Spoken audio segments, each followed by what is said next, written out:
இன்றைக்கி வந்து நம்ம 23 கிளாஸ் பார்க்க போகிறோம். என்ன பார்க்க போகிறோம்னா ஹாஃப் லோடட் ஸ்டிச் பார்க்க போகிறோம். இந்த ஹாஃப் லோடட் ஸ்டிச் வந்து 2 டைப்ஸ் இருக்குது. ஒரு ஃபஸ்ட்டு ஸ்டிச் பார்க்க போகிறோம், ஃபஸ்ட் டைப் பார்க்க போகிறோம், அதுக்கப்புறம் செகண்ட் டைப் பார்க்கலாம். ஓகேவா? இந்த ஹாஃப் லோடட் வந்து கொடி டிசைன் இதெல்லாம் வந்து ப்ளவுஸில் யூஸ் பண்ணுவாங்க. அதுக்கெலாம் நம்ம வந்து இது யூஸ் பண்ணோம் அப்படின்னா ரொம்ப சூப்பராக இருக்கும். இப்போ வந்து ஸ்டெம் ஸ்டிச் யூஸ் பண்ணுறாங்க பார்த்தீங்களா? அது மாதிரி ஒரு இதுலேருந்து ஒரு இது கனெக்ட் பண்ணுறதுக்கு நம்ம ஸ்டெம் ஸ்டிச் யூஸ் பண்ணுவோம். அதே மாதிரி தான் இந்த ஹாஃப் லோடட் ஸ்டிச்சையும் நம்ம அது மாதிரி யூஸ் பண்ணுவோம். ஓகேவா? ஃபஸ்ட்டு வந்து இந்த மாதிரி ஒரு கொஸ்டின் மார்க் மாதிரி ஒரு ஷேப் போட்டுக்கோங்க. ஓகே, இப்போ நான் அதில் எப்படி போடுறது அப்படி நான் சொல்லிக் கொடுக்குறேன். நல்லா பாருங்கள். கொஞ்சம் உங்களுக்கு டிஃபிகல்ட்டாக இருக்கிற மாதிரி தான் இருக்கும், ஆனால் ரொம்ப ஈஸியாகவும் இருக்கும். ஓகேவா? இப்போ இங்கேருந்து வெளியிலேருந்து எடுத்துடுறேன். த்ரெட்டை எடுத்துட்டு இங்கே கொண்டுட்டு போயிட்டு அப்படியே கீழே அப்படியே இழுத்துட்டு இப்படி வந்தோம் அப்படின்னா, அது மாதிரி இழுத்துட்டு வந்தோம் அப்படின்னா நாட் விழுந்துடும். ஓகேவா? இப்படி இழுத்தோம் அப்படின்னா நாட் விழுந்துடும். ஆனால் அந்த மாதிரி போடக்கூடாது. நம்ம இங்கேருந்து இழுத்து அங்கே கொண்டு போயிட்டு அப்படியே இழுத்து இங்கே இங்கே இங்கே இங்கே இப்படியே தான் போட்டுக்கிட்டே இருக்கணும். இழுக்கவே கூடாது. இங்கேருந்து இங்கே கொண்டு வந்துட்டோம்னா டக்குன்னு அங்கிட்டு போயிடணும். அதே மாதிரி தான். ஓகேவா? நான் உங்களுக்கு சொல்லித்தரேன், சொன்னால் புரியும்.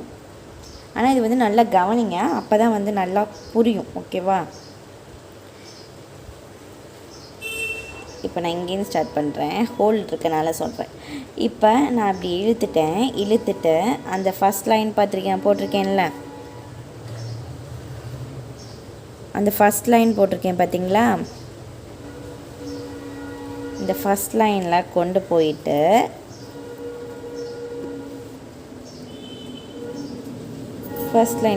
போயிட்டு த்ரெட்டை சுற்றிட்டு அப்படியே கீழே கொண்டு வந்து வச்சுக்கணும். நான் ஒன்று இழுத்துட்டு அப்படின்னா நாட் விழுந்துடும். நாட் போடக்கூடாது. கீழே இந்த இருக்குது பார்த்தீங்களா? இது நாட் விழுகக்கூடாது. நாட் விழுந்துச்சு அப்படின்னா நம்ம பட்டன் ஹோலுக்கெலாம் போடுற மாதிரி ஸ்டிச் ஆயிரும். அதனால் நாட் விழுகாமல் இதை அப்படியே கொண்டு வந்து பக்கத்துலேயே இழுத்துடக்கூடாது. இழுத்துச்சுன்னா நாட் விழுந்துடும். பக்கத்தில் குத்தி மறுபடியும் நீங்கள் மேலே கொண்டு போகும்போது அந்த இடம் வந்து நாட் விழுந்துடும். ஏற்கனவே நீங்கள் அந்த இடத்துக்கு கொண்டு போகும்போது அது ஏற்கனவே அந்த நாட் அதுவே வந்து ஆட்டோமேட்டிக்காக விழுந்துடும். ஓகேவா? நல்லா பாருங்கள். இங்கே கொண்டு போயிட்டு அப்படியே கொண்டு வந்து இங்கே நீங்கள் போட்டுகிட்டே போக வேண்டியதான். மேலே கீழே மேலே கீழே மேலே கீழே. நான் அப்படியே தான் போட்டுட்டு போயிட்டுருக்கேன். மேலே கீழே, அப்புறம் மேலே கீழே, மேலே கீழே, இப்படி தான் போட்டுட்டு போயிட்டுருக்கேன். நான் இப்படி இழுத்துட்டேன், இந்த த்ரெட்டை இப்படி இழுத்துட்டேன் அப்படின்னா நாட்டு விழுந்துடும். அப்படி போடக்கூடாது. ஓகேவா? இதை வந்து எப்படி போடணும் அப்படின்னா, இங்கேருந்து நான் த்ரெட்டை இழுக்கிறேன், அப்படியே மேலே கொண்டு போய் அதை அப்படியே கீழே கொண்டு வந்து மறுபடியும் மேலே கொண்டு போயிடணும். அப்படியே கீழே கொண்டு வந்து அப்படியே மேலே கொண்டு போயிடணும். கீழே கொண்டு வந்து மேலே கொண்டு போயிடணும். கீழே மேலே கீழே மேலே கீழே மேலே. உங்களுக்கு புரியுதா? நல்லா பாருங்கள்.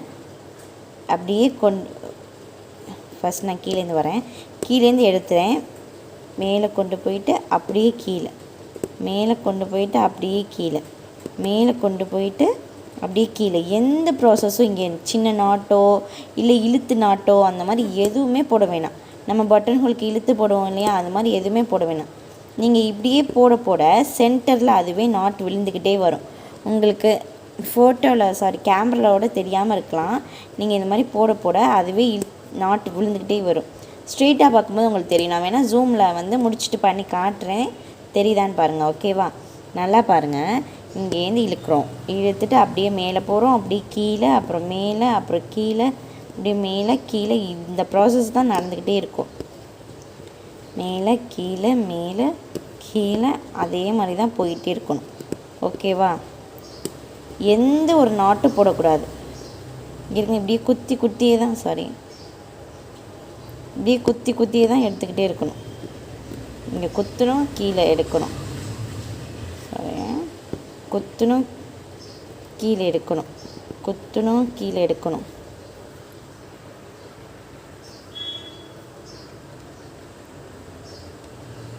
உங்களுக்கு புரியும்னு நினைக்கிறேன். நல்லா பாருங்கள். குத்துறோம்.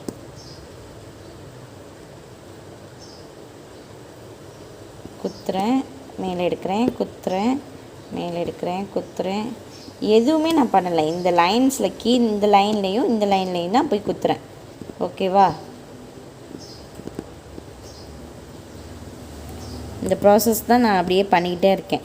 உங்களுக்கு வந்து டஃப்பாக இருக்கிற மாதிரி தான் தெரியும். ஏன்னா இது வரைக்கும் நீங்கள் ரொம்ப ஈஸியாக போட்டு வந்துட்டீங்க. சில ஸ்டிச்சஸ் வந்து இந்த மாதிரி டஃப்பாக இருக்க தான் செய்யும். ஏன்னா நம்ம வந்து அட்வான்ஸை வந்து கம்ப்ளீட் பண்ண போகிறோம்.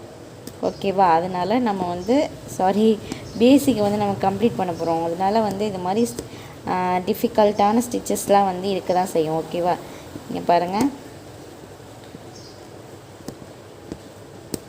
இப்படியே உங்களுக்கு இந்த ப்ராசஸ் புரியுதுல?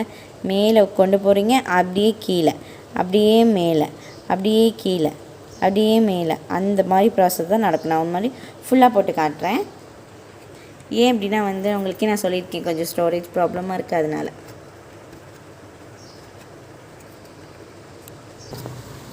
இப்போ பாருங்கள், நான் இந்த கர்வ் எப்படி வரணும் அப்படிங்கிறதுக்காக உங்களுக்கு சொல்கிறேன். அதே மாதிரி தான், அதே ப்ராசஸ் தான். மேலே கீழே, மேலே கீழே.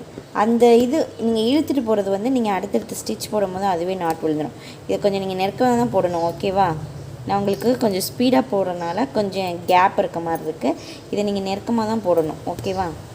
ஆனால் நீங்கள் போட உங்களுக்கு நெருக்கம் வந்துடும். உங்களுக்கு நான் சொல்கிறதும் புரியும் எப்படின்னு. இதை வந்து நீங்கள் ப்ராக்டிஸ் பண்ணிக்கிட்டே இருங்க. ஓகேவா? ஏன்னா சில பேருக்கு டக்குன்னு இதை லேர்ன் பண்ண முடியாது. கீழே மேலே நம்ம எந்த ப்ராசஸுமே பண்ண வேணாம். மேலே போயிட்டு ஒரு குட்டி லாக் போடுவோம், கீழே வந்துட்டு ஒரு குட்டி லாக் போடுவோம். இல்லைன்னா மேலேருந்து கீழே அப்படியே ஒரு இழுத்தோம்னா ஒரு நாட்டு விழுக்கும். அந்த மாதிரி எதுவுமே இல்லை. கீழே மேலே, கீழே மேலே, கீழே மேலே. ஓகேவா? இது மாதிரி தான் நம்ம போடுவோம். ஏன் அப்படின்னா வந்து இது வந்து ரொம்ப ஈஸியான ஸ்டிச் தான். ஓகேவா? இந்த மாதிரி தான் இருக்கும். ஆனால் நான் இங்கே கீழே போட்டிருக்கேன் பார்த்தீங்களா, கேப்பே இல்லாமல், அந்த மாதிரி கேப்பே இல்லாமல் இருக்கணும். ஓகேவா? இங்கே வந்து நான் உங்களுக்கு அவசரத்தில் போட்டனால உங்களுக்கு கேப் விழுந்துருச்சு. இப்போ வந்து இதோட ஷேப்ஸ் நம்ம பார்ப்போம். இதுக்கு வந்து ஒரே ஷேப்பு தான். ஏன்னா நம்ம இதுவே வந்து ஸ்ட்ரெயிட் லைனில் தான் போடுறோம். அதனால் இதுக்கு ஒரு ஷேப் போட்டால் மட்டும் போதும். நம்ம 23 ஓகேவா? Half loaded stitch. ஓகேவா? டைப் 1 இதுக்கு எஸ். இது ஒரு ஷேப் மட்டும் தான். அதே மாதிரியே இது எல்லாத்தையும் ரொம்ப குட்டியாகவும் போட வேணாம், ரொம்ப பெருசாகவும் போட வேணாம். இந்த எஸ்ஸை நீங்கள் எப்படி போடுறீங்க அப்படின்னா, நம்ம எஸ் போட்டுருவோமா, இந்த மாதிரி கொஞ்சம் பெருசாக போட்டுக்கோங்க. இப்படி. இது இல்லை, இதுதான் ஒன்று வந்து நீங்கள் இந்த ஷேப் போட்டுருவீங்க. ஓகேவா? அதாவது அது இப்படி இருக்கணும். இந்த ஷேப் தான் நான் இப்போ உங்களுக்கு போட்டு காமிச்சேன். இந்த ஷேப் நீங்கள் போட்டுருவீங்க. அடுத்தது வந்து இதுதான். ஓகேவா? இதை வந்து நீங்கள் இங்கேருந்தே குட்டி குட்டியாக இது பண்ணணும். குட்டி குட்டியாக இழுத்துட்டு தான் கொண்டு போகணும். ரொம்ப பெருசாக வேணாம், குட்டி குட்டியாக போடுங்க. அதே நீங்கள் எஸ்ஸை வந்து இவ்வளோ பெருசாகவும் போடக்கூடாது. அதாவது எஸ் இப்படி இருக்குன்னா இவ்வளோ பெருசாலாம் கொண்டு போகக்கூடாது. ஓகேவா? இந்த மாதிரி இருந்துச்சுன்னா ரொம்ப கேப் விழுகும். அதனால் நீங்கள் அதே மாதிரி குட்டியாகவும் இப்படி கொண்டு போகக்கூடாது. இதுதான் கரெக்டான ஷேப். இது மாதிரி தான் நீங்கள் கொண்டு போகணும். ஓகேவா? நம்ம வந்து அடுத்த கிளாஸில் வந்து டைப் 2 பார்க்கலாம். தேங்க்யூ.